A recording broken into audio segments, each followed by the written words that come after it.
Welcome, everyone, to So Very Wrong About Games, a board gaming podcast about knitting. On today's show, it's a shorter episode. I've been misinformed as to what I was invited into. We're just going to talk about the games we played this week. This is the episode that never was. And so, abbreviated episode of some games we played this week, some news and why it doesn't matter.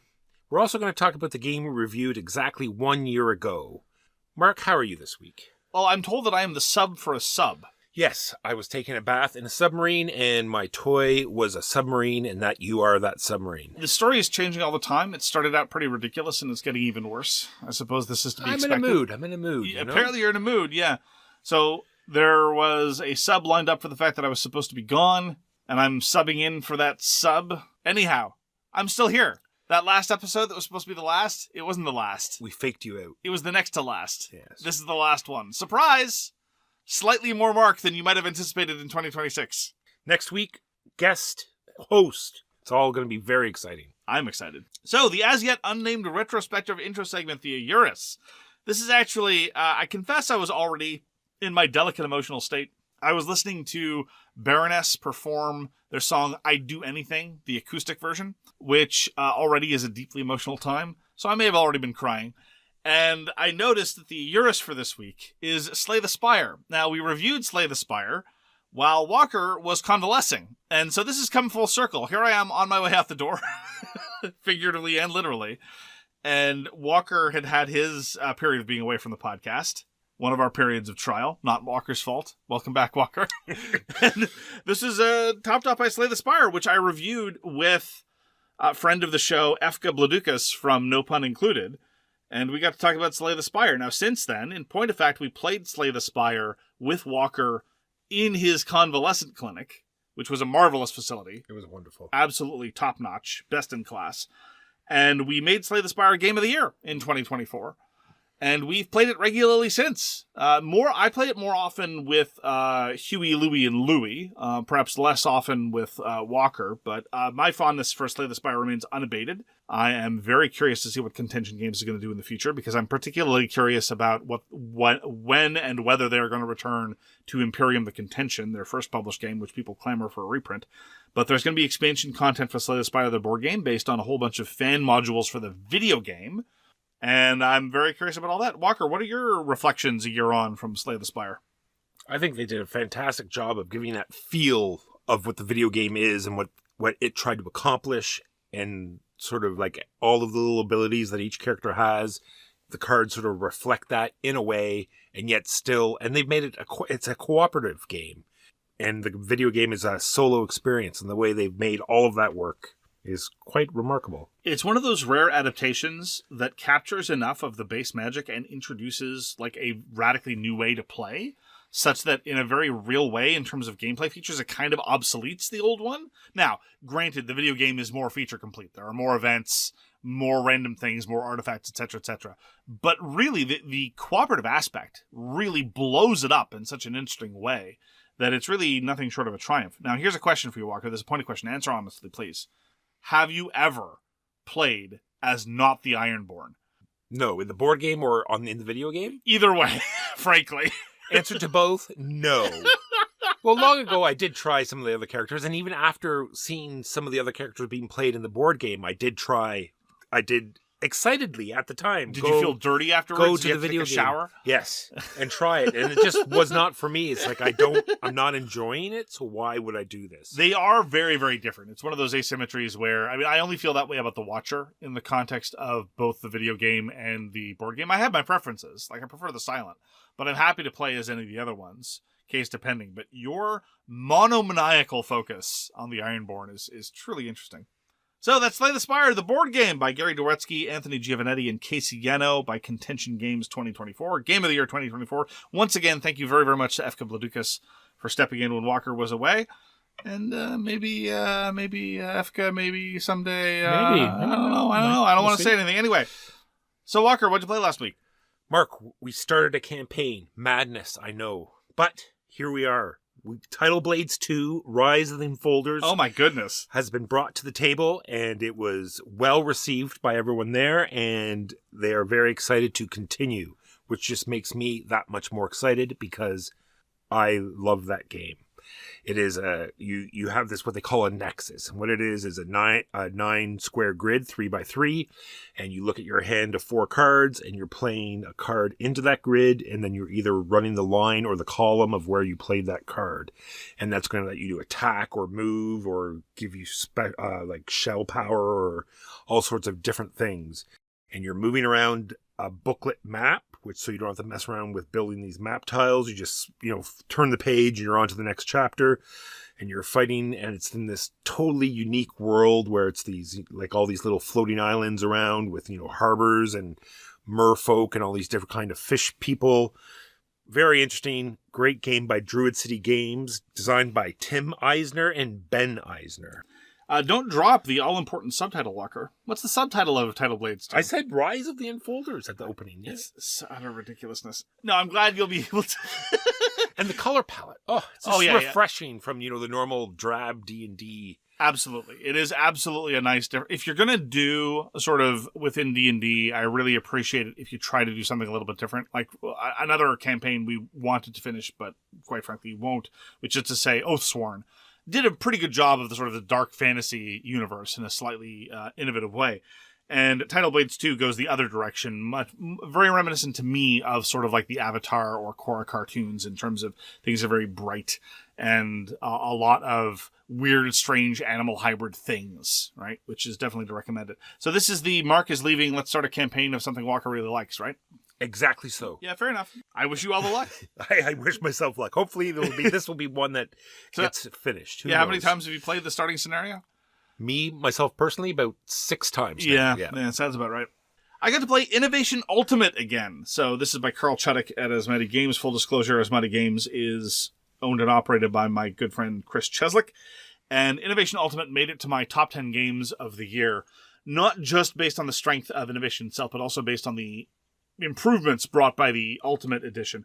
A lot of card rebalancing, a lot of effort to make sure that you're going to get to the later eras, a lot of trying to make sure that the dynamic flow of innovation actually manifests, because sometimes you get raffle stomps, sometimes game ends in era 4, and I had no problem with those, frankly, given the structure of the game. It's a very wild, chaotic experience, but some people wanted to make sure that it would breathe more and you'd more reliably get to the 10th era, and of course in this case there's the 11th era. This is one of those incredibly wild games of innovation. Now, first of all, we played 3 players.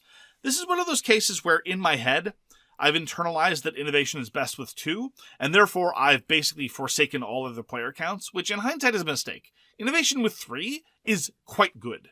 Not at its best, but still quite excellent. With 4, at that point, you want to make sure that people know what they're doing. But in my head, I remembered comparing icon totals across 2 opponents as opposed to just 1 opponent, because a lot of innovation is about, well, do I have more leafs than the opponent so I can inflict this demand on them? Or do they have as many clocks as I do so I'll force them to follow me, or what have you? And I remember that being so cumbersome with 2 other opponents as opposed to 1 other opponent, but it was fine. It flowed really, really well. Downtime was minimal. And it really made me feel like I'd been missing out on other opportunities to play innovation. So that's a little bit unfortunate. But going forward, I'll remember. On top of that, this was an incredibly wild scenario where everyone was in striking distance of winning at some point. I was about to close the gap because I'd finally built a scoring engine. Again, innovation is a game of chaos where you have to be able to remain flexible and take your opportunities where you can, and recognize that the scoring engine that got you through a given turn isn't necessarily the same thing that's going to bring you the victory, even if you do end up winning. And in this case, I was going to win on my turn because I'd built up a considerable lead in points, and I was able to claim the achievements necessary. And one of my opponents, what's the polite way to put this? Precipitated the end of the world. Fission was triggered. That's a good way to, wrap things up. Well, no, it didn't even wrap things up. The world ended, but then we had to persist. This was straight post-apocalyptic, Walker. Oh. You would have appreciated this. What happened was, there's this card called Fission, and it's been infamous in every version. There is a possibility that when Fission gets triggered, it is going to nuke the game state. And in this case, he triggered it in such a way, making sure that it would trigger a maximum number of times, basically pulling that roulette wheel. He needn't have bothered setting it up that way, because in the first pull of the arm, the world done blowed up. Here's what happens when Fission triggers in innovation. All your cards go away. All your points go away. All your hands go away. You start over with sticks and rocks. maybe if you're lucky, you might stumble upon the wheel. Here I was with the internet and leveraging things like social media and advanced medicine. And he's like, nah, civilization's done, boyo. It was fascinating. The only thing that's banked is your achievements, your actual victory conditions. Again, you have to internalize. It's a little bit like how Walker sometimes needs to internalize that the top of a suit isn't actually going to win the trick in a trick-taking game. You need to internalize an innovation. Your points don't really mean anything. They're a means to an end. They're transient. So we started all over, and again, we started jockeying heavy. What was interesting, though, was in a somewhat thematic touch, because so many of the cards had already been removed from the system. Some had been removed, some had been returned. So we started out at prehistory, but we advanced very quickly back towards modernity, just by virtue of the structure of the game. Again, these lovely little flourishes of innovation. On the surface level, it's a civilization game. You take a couple turns of the game or a couple sessions of the game, it looks nothing like a civilization game. But a lot of the cards are very evocative of civilizational advance, and a lot of the sessions are very evocative of civilizational advance, as far as I'm concerned. In the same way that, say, Tigris Euphrates is, albeit in a very different way. And then what happened was Dr. Contra won with whataboutism, because whataboutism is one of the Age 11 cards, and she therefore cinched the victory by having a demand on each of her face-up cards, which is a negative effect on other players. So literally what happened was, I was building up a sort of technocratic state, and I was getting a lot of prestige and a lot of points from that. The world ended, the civilizations that we understood got destroyed because of unrestricted nuclear disasters. And then what happened was a warlord arose from the ashes and dominated what was left. It's great. I love it. Innovation Ultimate is fabulous. It is a fantastic iteration. If you have enjoyed Innovation before, if you're happy with your second edition or your third edition, and you have the chance to try Innovation Ultimate, I cannot recommend it highly enough. The changes are so well done. I hate putting next editions on my top 10 lists, and I think I made that clear in our end of the year episode. But in the case of Innovation Ultimate, I happily made an exception. It is that much better than previous versions, and it already started out great.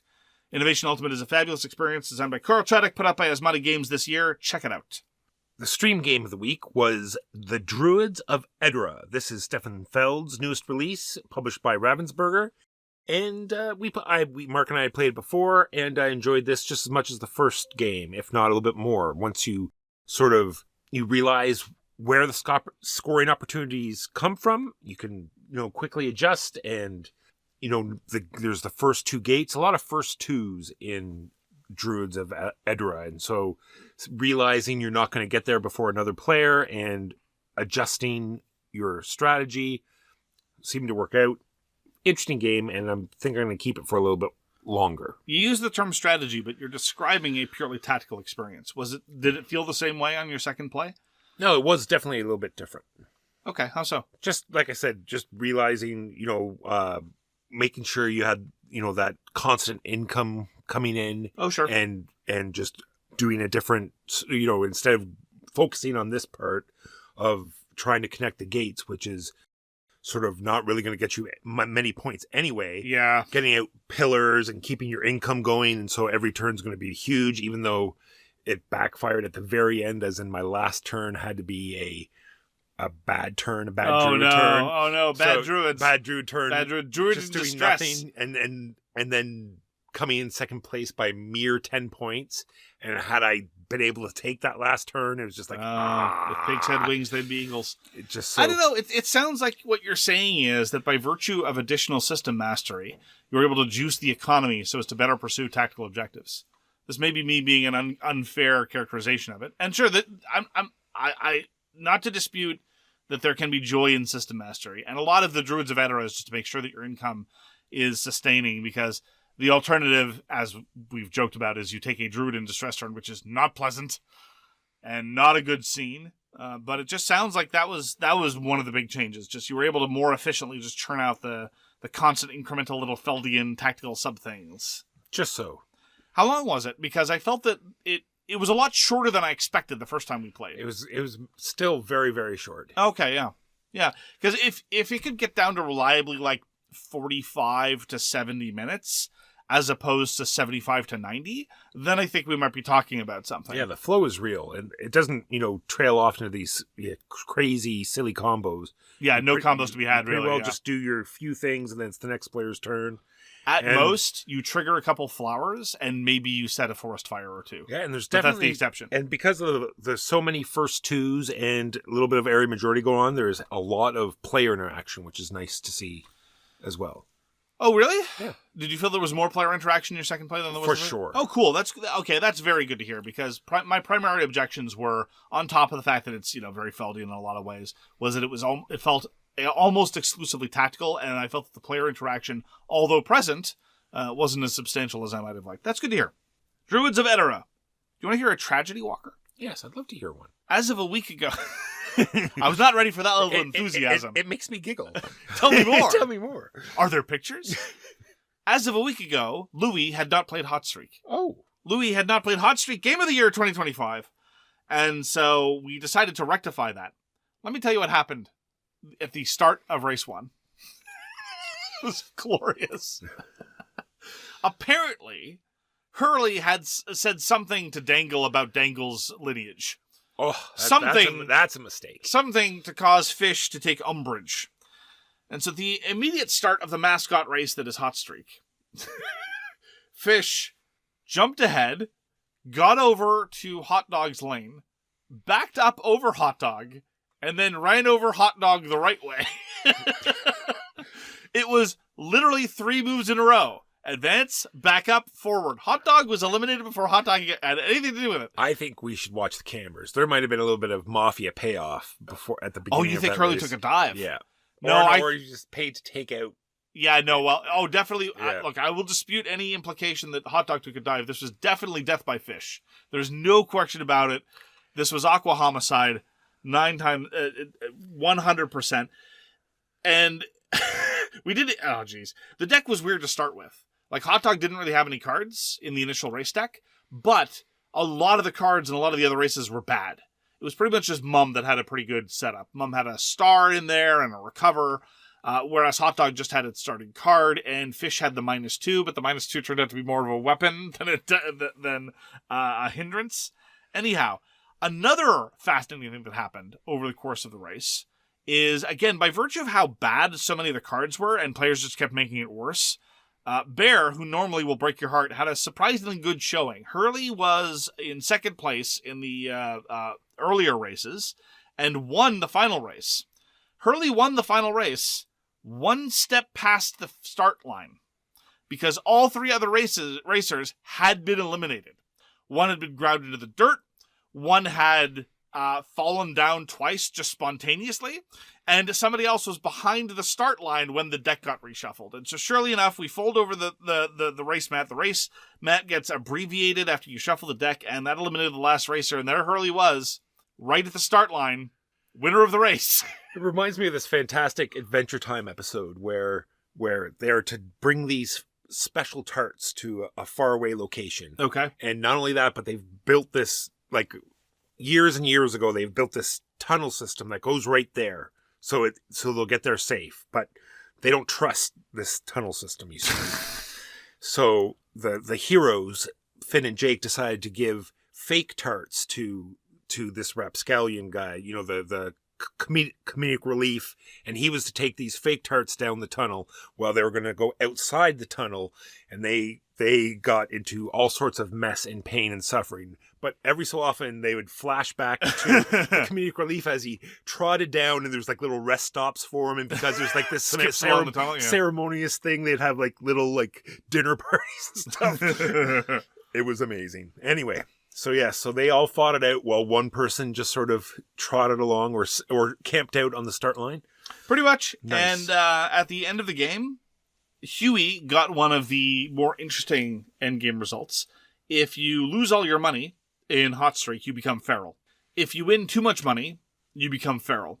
If you win too average amount of money, you become feral. And that's what happened to Huey. There's a result at the back of the rulebook for each specific dollar amount, and he won the specific dollar amount that says you have won too average amount of money, you become feral. So that was Huey's fate in Hot Streak. And what was Louis' overall How did it look? Did Oh, you Louis enjoy loved it. Oh, did he? Good. Yeah. Good. Hot streak wins friends wherever it goes. Absolutely. It was one of those situations where we put it on the table. I say, Game of the Year 2025, and somebody's like, really? That? And then they play it, and then they understand. They understand. They understand. They get it. Hot Streak by John Perry. CMYK, this is a review copy we got from the publisher. So Asmadi has brought us the new game by Portal Games. It is called The Bohemians, or just Bohemians. This is designed by Jasper de Lange, and it is a deck-building game. And it was stated by him, because you lay out your cards as a day of your Bohemian, and you could be reciting poetry or resting or doing all sorts of things, and you're to tell a story about what you've done during your day based on your cards. And he felt as though we were much too elite of gamers to get into the story part. He didn't feel... I don't know about elite. He felt that maybe we were too joyless or serious. I don't know. Too serious about gaming to get into it. And boy, does he not understand us at all. Yeah, he says, well, this group will probably skip that part. I'm like, oh, buddy, see me. You don't know us as well as you think we do. So it's a very interesting game. That part of it was great. There was syphilis for everyone. Syphilis for everybody. And silliness like that. Well, I don't know about that. But there are a whole bunch of negative effects that can befall your Bohemian. And one of them is syphilis. And when syphilis triggers, it gives somebody else syphilis. Oh, the stories we told. Yes. And so you have colored cards, and on your dashboard you have colored areas for them to go, and they're matching up symbols as they butt up against each other. And this is going to get you points for buying more cards. But unfortunately, it seemed as though you either had enough points to buy a scoring card or you didn't. And so therefore the points you did get, you'd buy a card, which helped you out on further hands that maybe then you would get enough points to buy a scoring card. So the option, the choices weren't really there, but I feel as though with a little bit of storytelling and other things, it was still an okay deck builder. I'm not sure. Yeah, I agree with you. In terms of the design chops, I think a lot is seriously missing. It's like it deliberately ignores so many of the design innovations since Dominion, right? Like, we've realized that big money as a strategy is fine, but not particularly satisfying. And it's like, what if I made the entire game big money? It's like, okay, you can, but why should you? The thematic aspects are glorious. The art's really good. On one of the cards, I see a little silhouette of a man. And that was Is it Valamouche? Scaramouche, actually. Scaramouche. Okay. I don't think my Bohemian ever did the Fandango, but we can definitely work on that. But, so let me rag on some of the design choices again. I actually had to look and check to make sure that you discarded your hand at the end of the game, because everybody starts with an asymmetric deck thematically, right? You could be the poet, you could be the writer, what have you. And you have one card with, you want to match up icons. One card has 4 icons down the right, and another card has 4 icons down the left. If you draw these 2 cards in your same hand, that is 4 icons. That is good. That is great. You want that. Alternatively, if you just draw one of them alone, it's still good, but not as good. Deck builders already have a high degree of variance with respect to how you draw your hand. But if you can at least hold back some or all of the cards in your hand at the end of the round, you can choose to, it's like, okay, well, I'm not going to play this until I get the one that matches all 4 on the other side. Looking back, I think the person who won because those 2 cards always tended to show up in the same hand and generate points bonanza every time it did. And so in terms of the actual mechanisms, like the symbol matching was fine. How it instantiated in terms of the overall structure of the game and the victory conditions, I think Bohemians is a bust. I had a great time playing, though, because it's very colorful, it's very thematic, it does a very, very good job selling the setting. That setting is very in right now, thanks in part to Clair Obscur, Expedition 33. I think that mimes are having a bit of a moment. I don't know, it's a whole thing. Or at least the horizontal white and black striped shirt with suspenders, having a moment. But, and the theme was great. You get to tell a story of a day, and you get to be saddled with crippling debt, and maybe you go to work, maybe you don't. That's a decision you make. I was about to say, that decision was very interesting, too. It was cool, yeah. You had like 4 spots to put cards, and you had this sort of job card. And if you didn't play that somewhere in there and break up your sort of combos that you're making with your cards, then you'd have to take this negative card. And so deciding whether or not you're going to add that negative card to your deck or, super combo up was an interesting choice. Yeah, look, there's a lot there, and playing it was pleasant. It's just when I reflected on what was actually transpiring in terms of advancing victory conditions, in terms of purchasing cards, all those other things, it just didn't hold together well at all. And so you can get by on a decision-like deck building game where the theme carries it through. That's good. That's great. I mean, a lot of quick playing games like that, but it's not quite quick enough. And it's the case that all the purchasing decisions don't feel very interesting. And so that just seems like a huge shame. With a different set of victory conditions and with a slightly different economy, I think Bohemians has the potential to be something really enjoyable. As it was, it just seemed like a quirky little bagatelle. Yeah, like in my head, I just figured like if you put like one symbol, like make your job an actual card, it doesn't go in your deck. But it's a card, maybe you'll match one symbol, and maybe there'll be a cost that you can upgrade your job, like flip it over, and on the other side, have something. I mean, that's all possible, but that's fiddling around the margins. The key problem is, on your turn, like the goal is to get 4 victory cards. They don't even enter your deck. No. Just 4 victory cards of ascending cost. Can you afford a victory card? Yes, no. And then you look at what's available to buy. They're not nearly as interesting. Okay. Can you buy them used because they don't come up your deck? Yes, no. It's just these staggered, uninteresting yes, no questions. And frankly, it's a game that's strangely short and strangely long. Like, it was about 45 minutes, but it was a shockingly small number of rounds. Somebody purchased a victory card in the second round of the game before they'd even purchased anything for their deck. That's how much variance there is in terms of card draw. Ugh. Such a missed opportunity. I think with an expansion or a sequel or a redevelopment, this could really be something enjoyable. But as it is, it was a wonderful one-play experience, and I'd probably be loath to play it again. Agreed. So if somebody is teaching Bohemians and you have a chance to try it, by all means, but I can't recommend it long-term. It seems like a poor investment. That's Bohemians by Portal Games. Quick story about the crew, Mission Deep Sea. Walker, have you ever seen a mission fail on the very first play? The very first card play? Yes. Oh, yeah? Yeah. Yeah, I hadn't before, but I had, everyone had passed, and so I was stuck with the mission, win the first trick and only the first trick. I'm looking at my hand, it's like, okay, I'm void in green. And the trick is, you can't even communicate that you're void in green, because if you're void in something, you can't communicate that effect. You only communicate with cards. And the captain confidently played a low green. I said, I'm out. We're done. Yeah, and see. That's it, because I didn't have any trump either. I had no trump, and I had no green. I'm not winning that trick. That's it. We're done. So it was very quick. Very to the point, very efficient. It happens, right? I mean, we've never claimed that the crew is immune from strange mission setups, but I talked last time about a mission setup where we thought that the missions were combined in such a way that would be almost impossible to win. It's like, okay, well, Huey needs to win the pink 8 and the green 5, and the other mission is a yellow 7 and a blue 2, and the other one's a different set of colors. Like, this is weird. How are we going to get... And it worked. This time, however, we failed with such efficiency. People don't often appreciate, in the midst of tragedy, you can ask them about how efficiently did they drown? This is not something that people ask often enough. Did James Cameron ever inquire about that while investigating the Titanic? I will rank these people based on efficiency and speed of drowning. No. Underappreciated. I agree. Thank you. I deserve a medal for how quickly I drowned. The crew of Mission Deep Sea. Federation, Mark. We got it back to the table. Federate good times. Come on! And we brought it back to the table because there's an expansion. Gonna have a federation. It is called... You're not the only one in the mood. I'm not. You're not even going to try with the harmonies? Jeez. It's called Piracy, Mark. And it has 2 modules, and we only played with the 1 module. We played with the pirate module. The 4 more named Piracy. This is designed by... You can do this, Walker. Dimitri Perrier and Matthier Verdier. Now, the interesting part is that the main game was published by Eagle Gryphon Games here in North America, but the expansion was only published by Explore 8, which is the European. So it might be harder to get. So yeah, it was published as a part of a crowdfunding for some other unrelated game. So it is in stock in some stores, and if you have any inkling to get it, sooner the better. Yeah, exactly. You might not have a chance later on, yeah.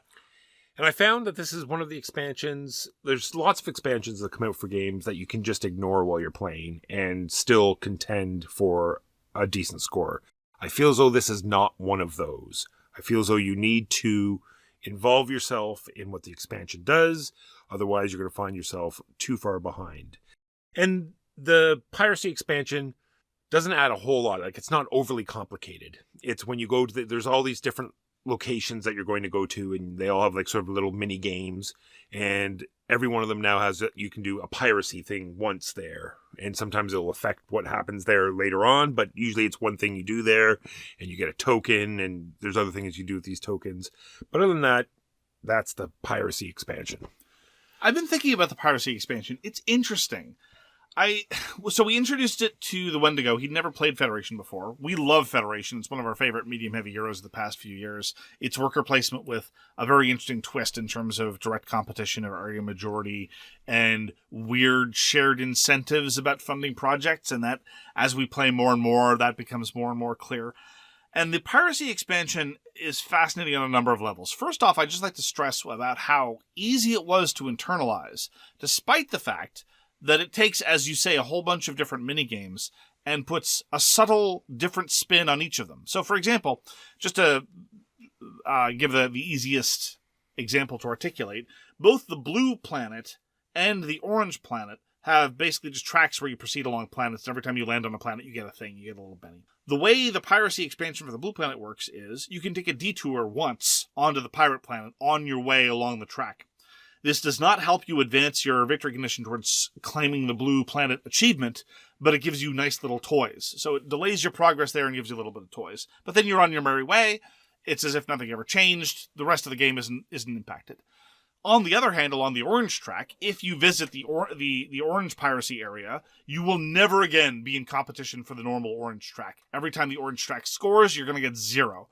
If you don't already have the orange track achievement, you will never get the orange track achievement. Instead, what you're now doing is just getting very lucrative resource tokens every time you take the orange action.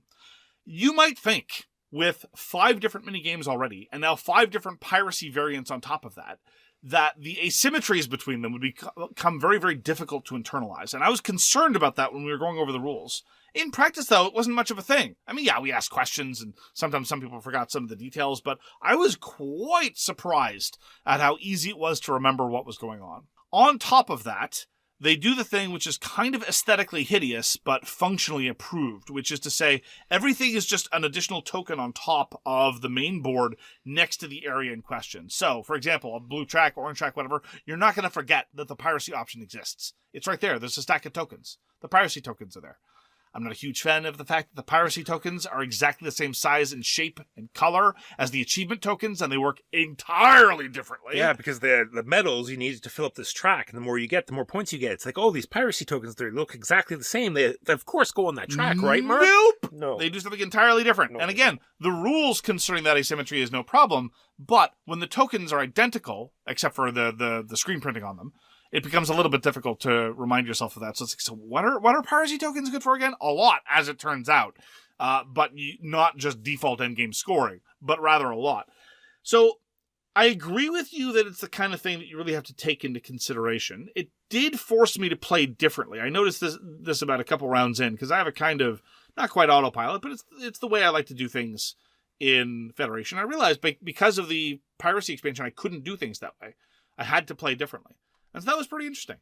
And so, yeah, for not a whole lot of violence to the core system, and for it kind of feeling a little bit bolted on, they've been clever about making sure that it integrates as smoothly as possible, and in a way that you can't really ignore. And so I think they've done a great job. All told, it's the kind of expansion you kind of want. It's like you played the base game a bunch, now here's a reason to play differently. Reasonable. A lot of things in Federation that we enjoy is the fact there's all sorts of things to do, but you can't fully do everything because you only have so many tokens to do. Like, there's these bonus actions. You need ships. You don't have enough ships to do them all. I don't have enough ships, Walker. I've run out of ships. And then they've doubled down on that with the technologies, because you have these robots that you need to put on all the technologies. But now that was brutal. But my now goodness. a lot of the things in the piracy expansion make you pay these robots in order to do them, and that really limits you to what you can do. There are ways. That felt weird. Yeah, but there are ways to get neutral robots, which you can now spend to do that. But there you are. It was strange to turn. I'm not saying this is a fault of the expansion. I'm just saying as somebody who played it. It seems strange to turn what had heretofore been just a simple marker into a currency, right? And it was a weird sort of payment because it was unrelated to the thing you were doing. It's like, here you are doing the yellow action or whatever, and it's asking you to pay things that are used to indicate the green action. So by virtue of having paid a currency down with the yellow action, now I'm limited in my horizons about what I can do in the green action. That was a little strange. It shook out fine in terms of a game design choice, in terms of prioritizations you have to make, but conceptually it was difficult to wrap my head around. Yeah, I thought it was a great expansion. I thought it did what an expansion should do. It's on top of a very, very solid Euro engine that we like. Setup becomes now a little bit of a chore. That's not great. And as I say, all told, the aesthetics of the game, which were never stellar, but were pretty good, are now kind of ruined. It now looks a little bit of like a hodgepodge. Exactly, patchwork mess. But as somebody who's played Federation a bunch of times, it made me rethink how I play Federation, and that's to the good. So, not something you necessarily need right away, but if you're an experienced Federation player, then I would recommend giving Piracy a shot if you can. We're going to give it's like assistance module is the other one, and so I'm eager to see how that works out. Yeah, a little bit of player asymmetry is my understanding about what the Assistantes do. That's Federation. We also got fishing to the table again, and I'm starting to lean more towards what you've been saying about it, that, fishing's great first few times, but then it's just like, well, that's about enough of that. Yeah, it's just the fishing promises an interesting take on trick taking, which is, it still is interesting. Friese is a fascinating designer, and it promises a game about tempo, about knowing when to make a big push, about knowing what to score, and an evolution of the card space. What you get is kind of akin to a take that game. It's like, oh, that card has entered the system. Okay, I done been told. I didn't know that now this suit went up to 14 instead of the 13 that I just pulled as consolation for sucking hard. Okay, this is what we're doing now. Yeah, it's much like I hate about other trick takers, where you look at your hand, it's like, oh, if I, play this card first, I can void people in this suit, and then I can just wrap up the rest of the cards and get some points. No, actually, someone has a higher card that you had no idea was in the system, or, someone just happened to have, 8 trump cards, which I think happened in one of our rounds where... Yeah, Asimi had a shocking number of trump cards. Yeah. It was wild. It was crazy. So, fishing, I think, will not make it to the table again in quite a while. I think it'll be great to introduce people who've not played it before. It's like I've said it, I think it's still great for the first, 2 or 3 plays, but then after that, that is enough. Yeah, agreed. Finally, we get to play Formaggio. This is the semi-sequel to Fromage. We reviewed Fromage not too long ago. A shockingly quick and efficient and pleasing game of cheese making in France. And what do you do after you've had cheese in France? You have cheese in Italy. Of course. And so Formaggio has the same fundamental system. You have workers that will stay out on the board for 1, 2, or 3 rounds. Now we have extra special platinum actions. Ooh, fancy actions. Which means that they're stuck there for a full go-round of the board. You're not going to be seeing those people back for a while. They just need to sit on that cheese. Sit on the cheese forever. And largely speaking, we have slightly different scoring mechanisms. The way Fromage worked is 4 different sections, and making cheese works the same way in each, but how they're going to score is different. So you might want to have tables, that is to say 2 cheeses on a particular graphic representation of a table. You might want to have an area majority on a map of France.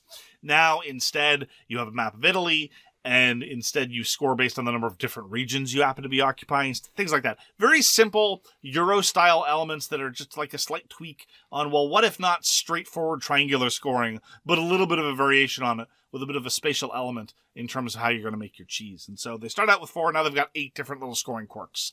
You can mix and match the scoring conditions. The resources are the same. It's the same core formula, but slightly different. Which is another solid route for expanded Euro games that you thoroughly enjoy. I have to say, though, I was very, very disappointed that the game falls into the adulation of Grana Padano as somehow the king of cheeses. I've never been a fan of Grana Padano. I'm sorry. Please direct all your hate mail to support@aircanada.ca. The finest Italian cheese is, without a doubt, Pecorino Romano. If you disagree, you're wrong. And I will note the following. My cheese experience is not particularly extensive, which definitely lends more credibility to my assertion about what the greatest cheeses are. But I don't really have much experience with Italian blues. I now really want to try some Italian blues. All my blues have been like Belgian and French, and a couple of English ones, of course. But now I really want to try some Italian blue cheeses. Send me your recommendations to support@aircanada.ca. I much preferred these locations in this edition than the previous one. I seemed to just really internalize them more. Like it seemed more gamey, you know what I mean, than the last ones. Like the last edition, I didn't really care where I put my cheeses because it all sort of like washed out at the end, you know, points, no matter really where you put the cheeses. More gamey than like area majority? Like one of the... Well, it's mean like it made more sense where you were putting your cheese. Where in the other one, it didn't really matter where you put them. You were going to get points no matter what, really. You know, it's on tables or whatever. This one, it was like, you know, you had to put it near the boats and trying to get there before other players did and making this nice thing with rows and columns or... Anyway, I thought it just felt different.